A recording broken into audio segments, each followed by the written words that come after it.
books out in the front. I would like every family to have one. I don't have enough for every person to have one, but I should have enough for every family. It's called The Expected One.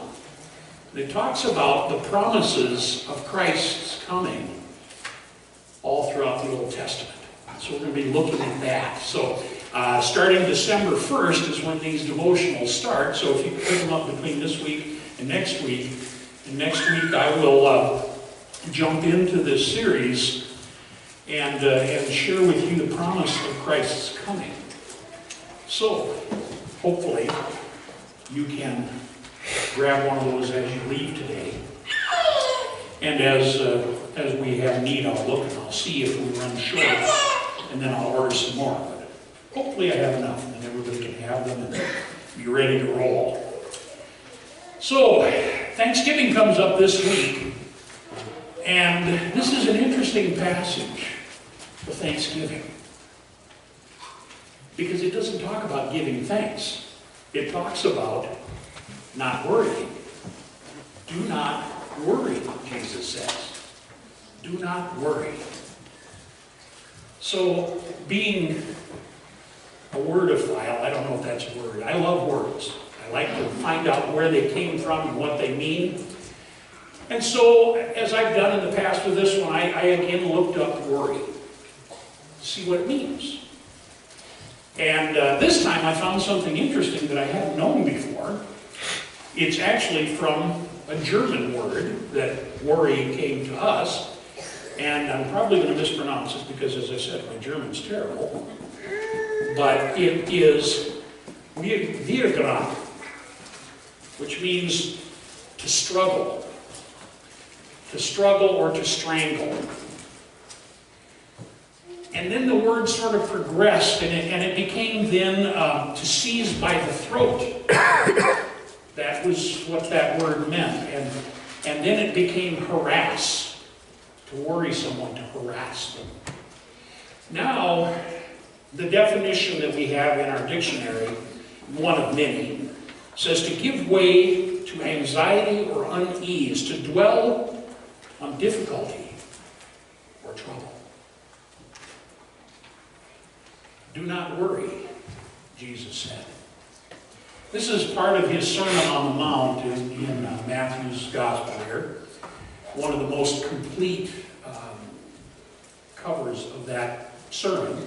And this is a part of that. And do not worry is what he told the people. Do not worry. You know, and you think about that and see, Jesus, you're not paying attention. There's a lot of stuff to worry about. There are a lot of things to worry about. And yet he says, do not worry. Do not worry. But we always say, but Jesus, what if? How many of you have said that? What if? Maybe not out loud, but you said it in your heart. What if this happens? Or what if that happens? Or what if? There's so many things that can distract us and cause us to be worried. I love this quote. It says, worrying is like sitting in a rocking chair. It gives you something to do, but it doesn't get you anywhere. And that's what happens with worry. It occupies our time and keeps us distracted from what's really important, and we never get anywhere. We get stuck in the rocking chair. We get stuck in worry, and we don't go where we need to go. Note to self, worry will never change the outcome. That's one of my favorite verses. Who by worrying can add 1 hour to their life? Who by worrying can add 1 second to their life? Worrying does not change the outcome. It doesn't help us. It just distracts us from what needs to happen.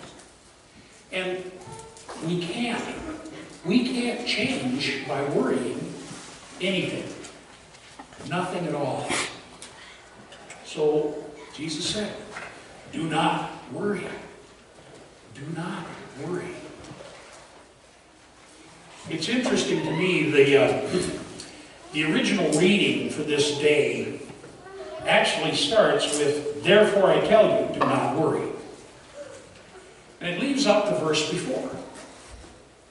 And the verse before it, I think, is really the key to this whole section. It says, "No one can serve two masters. Either he will hate the one and love the other, or he will be devoted to the one and despise the other. You cannot serve God," and it has money in here, but mammon, riches. You can't serve God and this world. And then he goes on with his teaching. Don't worry. Don't worry about the things that you think you need, that you need to worry about. Now, please don't hear Jesus saying that we just need to, wander through life and not consider anything in the future. We don't need to plan. We don't need to have some savings. We don't need to, plan ahead, buy extra this or that, run to the grocery store when a blizzard's coming and get extra milk or whatever. That's not what he's saying. He's not saying don't plan ahead. Don't be sensible. He's saying don't worry. Don't worry about it. And that worry is different than planning ahead. So we need to put our focus on God's kingdom, not on this world. And when we put our focus on God's kingdom and we look around, we can see the things that God has given us. People ask me why it is that you want to live out in the country where the snow is blowing and it's cold and it's miserable half the year. Well, there's part of the reason. The beauty of the sunrises, the beauty of the sunset. Truthfully, just the beauty of looking out across a field.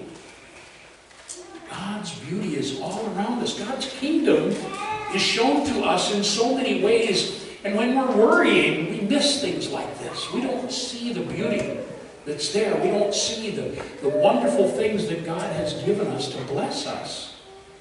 And so, we worry.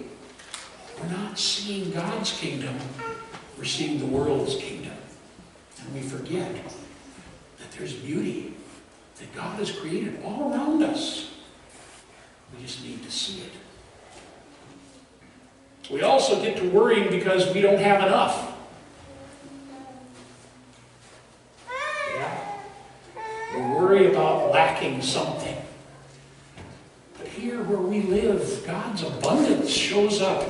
Now, this is a picture of a grocery store, but I could have just as well put up a picture of a Thanksgiving table mounded with food and all of the good stuff that we have. And it's not just food. It's the many blessings that God pours out on us every day. Hazel and I used to do worship services in a nursing home back up in North Dakota, and one of their favorite songs is "Count Your Blessings." Count your many blessings. Name them one by one, and you will be surprised what the Lord has done. We receive so much abundance from God every day. And when we worry, we don't see that.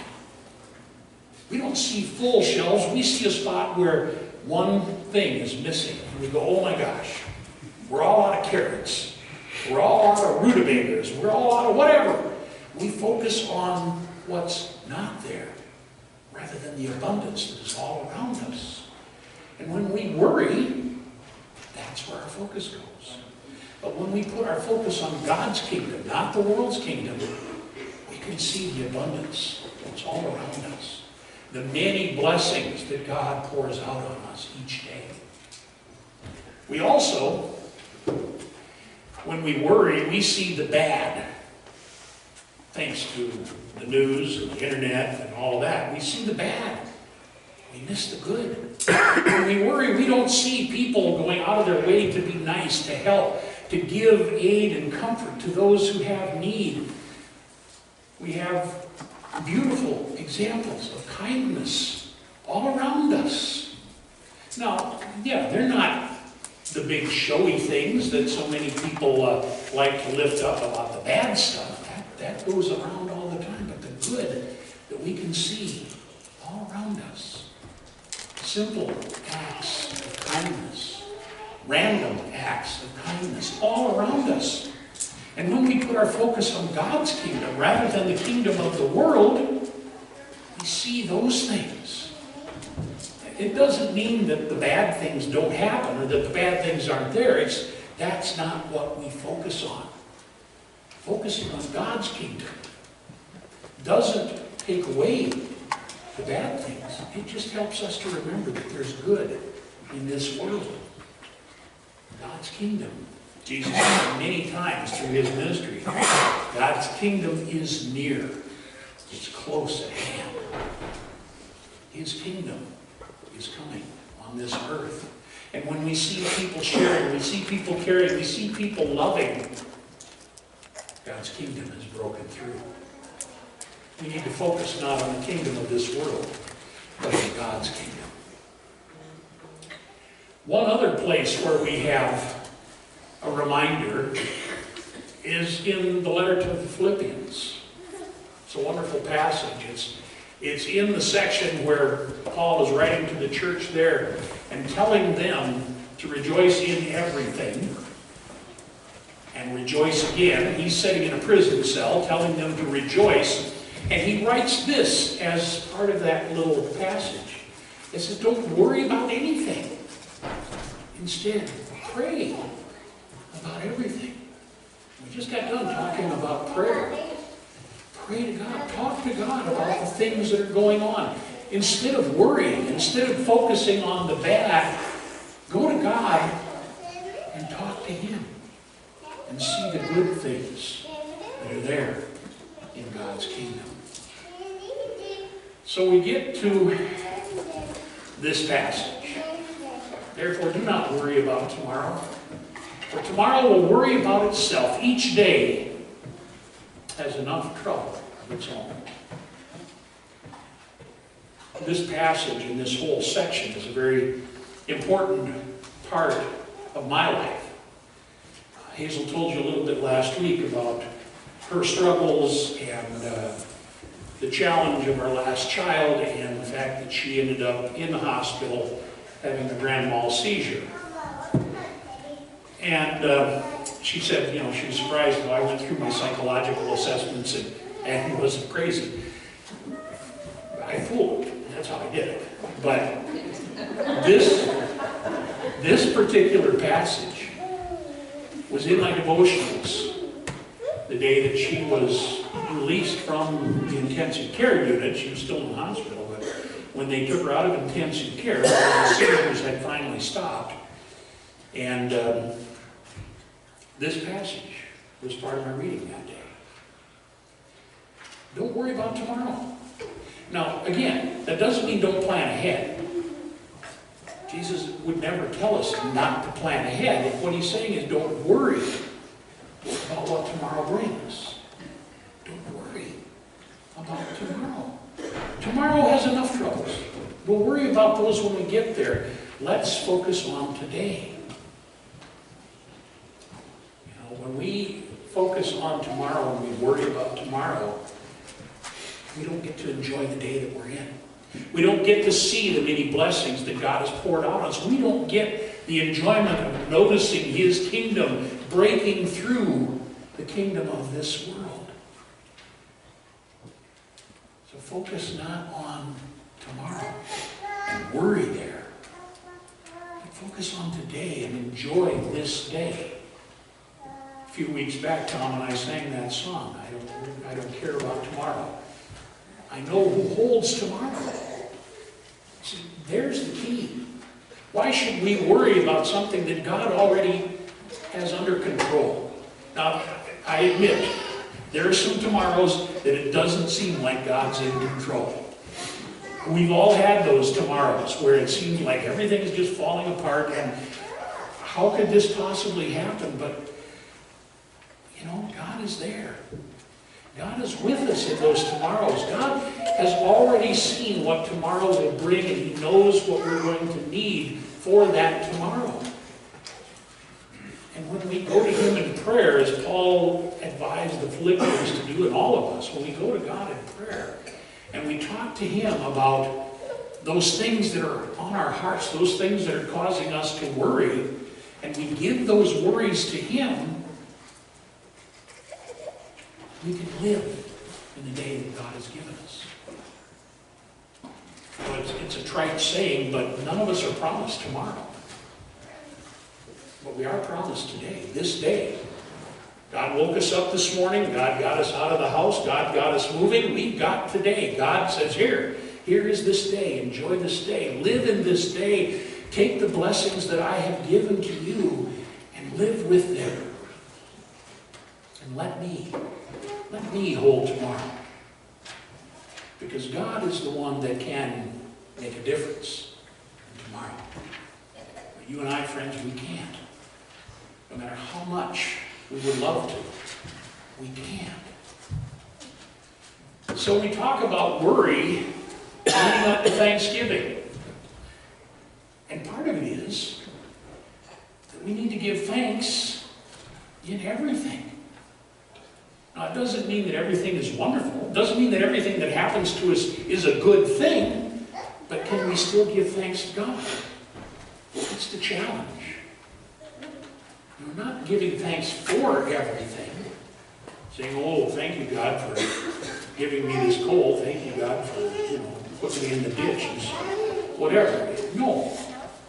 But can we, in the midst of the things that are challenging in our lives, still give thanks to God, the author and the creator of our lives?